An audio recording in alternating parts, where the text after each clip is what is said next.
کسی گاؤں میں ایک لڑکی رہتی تھی، اس کا نام فائزہ تھا۔ وہ خوبصورت اور پڑھی لکھی تھی، یہی وجہ تھی کہ اسے دیکھتے ہی لڑکے کی ماں نے ہاں کہتی تھی۔ فائزہ کی شادی 8-9 سال پہلے ہوئی۔ شادی کے پہلے 6 ماہ میں ہی اس کا پاؤں بھاری ہو گیا۔ ساس، سسر، نندے، باؤ جی سبھی نے مبارکباد دی اور لڑکا ہوگا کہنا شروع کر دیا۔ ڈیلیوری کا وقت قریب آیا تو شوہر کے ساتھ ساتھ سسرال کے تقریباً سبھی لوگ فائزہ کو اسپتال لے کر گئے۔ ڈیلیوری نارمل ہوئی اور ڈاکٹروں نے بیٹی کی پیدائش کی خوشخبری سنائی۔ یہ سن کر فائزہ کی ساس کا منہ بن گیا، جبکہ دیگر افراد اپنے جذبات چھپانے میں کامیاب رہے۔ فائزہ 2 دن بعد گھر آئی تو معلوم ہوا کہ گھر کے حالات پہلے جیسے نہیں رہے۔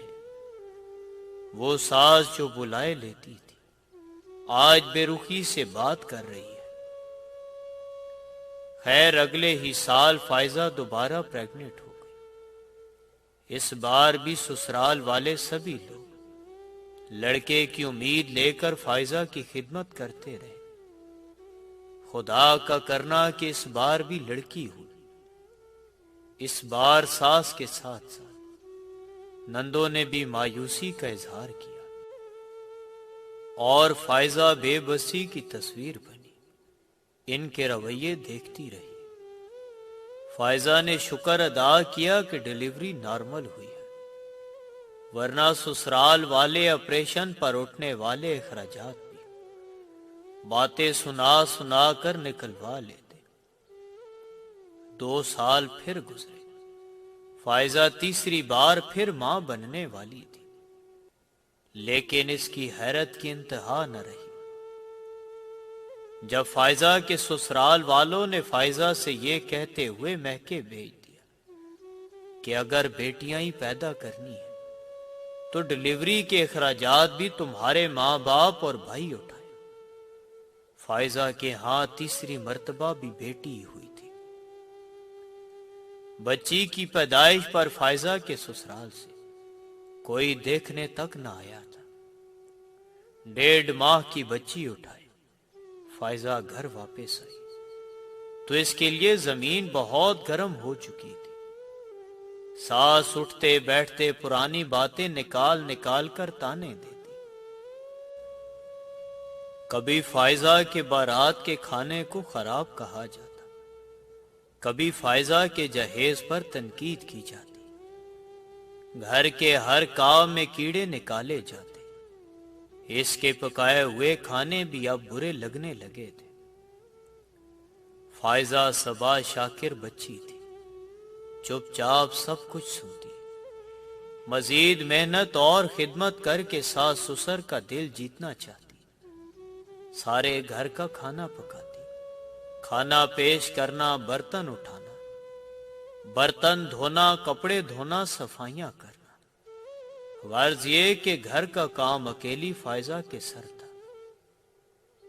عید آئی تو سارے گھر کا سامان نکال کر فائزہ نے خود ہی سارا گھر پینٹ کیا، سیڑھی پر چڑھ کر پنکھے صاف کیے۔ اپنا گھر ہی صاف ہوگا، گھر والے بہت خوش ہوں گے۔ یہی سوچ کر فائزہ دن رات کام میں جھٹی رہی۔ روزانہ ساس کے سر میں تیل کی مالش کرنا اور سسر کے پاؤں دبانا فائزہ کی ذمہ داری تھی۔ اتنا سب کچھ کرنے کے باوجود اولاد نرینہ اور خاندان کے وارث کا مطالبہ بدستور جاری تھا۔ فائزہ کی بڑی پہلی بیٹی 5 سال، دوسری 3 سال اور تیسری 1.5 سال کی ہو گئی تھی۔ فائزہ کی بیٹیاں بھی فائزہ کی طرح خوبصورت اور معصوم تھیں، لیکن اب اس گھر میں ان کی کوئی وقعت نہ تھی۔ فائزہ چوتھی بار پریگننٹ ہو گئی۔ اس بار ہر نسخہ، ہر وظیفہ آزمایا گیا، طرح طرح کی تعویذ لا کر باندھے گئے۔ فائزہ خود بھی بہت ڈری ہوئی تھی۔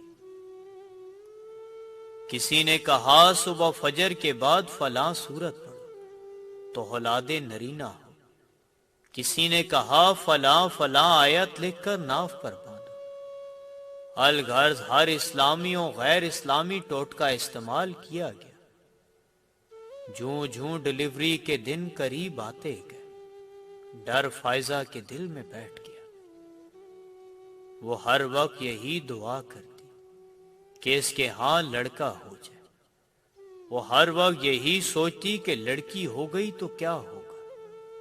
حسب سابق ڈلیوری کے لیے فائزہ کو اس کے ماں باپ کے گھر بھیج دیا گیا۔ اس کی ماں اسے لے کر ایک پرائیویٹ اسپتال پہنچی۔ لیبر روم جاتے ہوئے بھی فائزہ بہت ڈری ہوئی تھی۔ ڈلیوری کے بعد لیڈی ڈاکٹر نے ایک ننھا سا وجود فائزہ کے سینے پر رکھتے ہوئے کہا، مبارک ہو بیٹی ہوئی ہے۔ یہ الفاظ فائزہ برداشت نہیں کر سکی۔ اس کا دل رک گیا۔ ہارٹ اٹیک اتنا شدید تھا کہ وہ 40 سیکنڈ میں ہی مر چکی تھی۔ وہ 40 سیکنڈ مریم پر یوں گزرے جیسے 40 سال ہوں۔ ان 40 سیکنڈ میں فائزہ سوچتی رہی کہ ڈلیوری پیدا کرنے میں کیا گناہ ہے، میری 3 بچیوں نے کیا گناہ کیا، اور یہ جو ابھی 40 سیکنڈ پہلے ایک بیٹی میری چھاتی پر رکھی گئی، اس کا کیا گناہ ہے۔ ان 40 سیکنڈ میں فائزہ نے آنے والے 40 سالوں کے لیے سوچا۔ بن ماں کے 4 بچیاں کون سنبھالے گا، اور یہ بچی جس کی عمر ابھی 40 سیکنڈ ہے، یہ بھی اگلے 40 سال اسی نظام کی چکی پسے گی۔ ڈاکٹروں نے فائزہ کی لاش اور بچی فائزہ کے بوڑھی ماں کے حوالے کر دی۔ سب کہتے تھے کہ فائزہ کو دل کا دورہ پڑا ہے، لیکن میں کہتا ہوں کہ وہ ہارٹ اٹیک نہیں، مرڈر تھا، ایک اور بڑا مرڈر۔ آپ کی قیمتی رائے کا ہمیشہ کی طرح انتظار رہے گا۔ 11 چیزیں پریشانی پیدا کرتی ہیں۔ نمبر 1، گھر میں کوڑا کرکٹ چھوڑ کر رکھنا۔ نمبر 2، چوکھٹ پر بیٹھنا۔ نمبر 3، رات کو اکیلے چلنا یا رہنا۔ نمبر 4، کھڑے ہو کر پاجامہ پہننا۔ نمبر 5، دانتوں سے ناخن کاٹنا۔ نمبر 6، بائیں ہاتھ سے کھانا کھانا۔ نمبر 7، انڈوں کے چھلکوں پر چلنا۔ نمبر 8، پتھروں سے کھیلنا۔ نمبر 9، آستین یا دامن سے منہ پونچھنا۔